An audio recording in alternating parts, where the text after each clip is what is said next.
Palm Sunday یعنی کھجوری اتوار۔ کھجوری اتوار مسیحی مذہب کا ایک مقدس دن ہے جو ایسٹر سنڈے سے ایک ہفتہ پہلے منایا جاتا ہے۔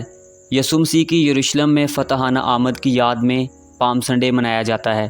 یسوع مسیح نے اپنی زندگی کا ایک بڑا حصہ بنی اسرائیل کو خدا کی طرف بلانے اور سچائی و محبت کا پیغام دینے میں گزارا۔ جب وہ یروشلم کی طرف روانہ ہوئے تو ان کا استقبال ہزاروں لوگوں نے کھجور کی شاخیں ہاتھوں میں لے کر کیا۔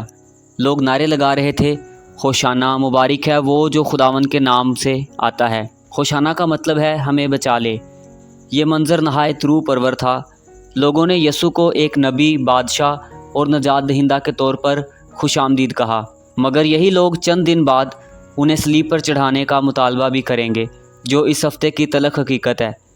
یسوع گدھے پر سوار ہو کر یروشلم میں داخل ہوئے۔ جب لوگ انہیں آتا ہوا دیکھتے ہیں تو وہ اپنے لباس، کھجور کی شاخیں اور درختوں کی شاخیں راستے میں بچھاتے ہیں تاکہ ان کا استقبال شان و شوکت سے ہو۔ اس عمل کی علامت کے طور پر آج بھی چرچوں میں کھجور کی شاخیں تقسیم کی جاتی ہیں۔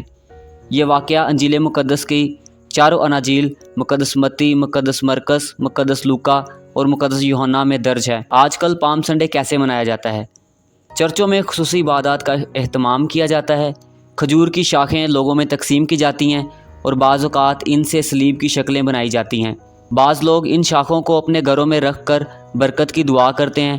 عبادات میں حمد و ثنا کے گیت گائے جاتے ہیں جو یسوع مسیح کی یروشلم آمد کو بیان کرتے ہیں۔ دنیا بھر کے مسیحی ممالک میں پام سنڈے عقیدت اور جوش و جذبے سے منایا جاتا ہے۔ چرچوں میں عبادت کے دوران بائبل کی تلاوت کی جاتی ہے۔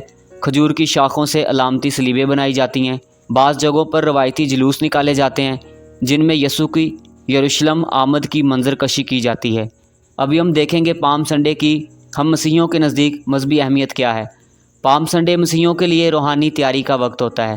یہ دن یسوع کی عاجزی، قربانی اور ان کے پیغام محبت اور امن کی یاد دہانی کرواتا ہے۔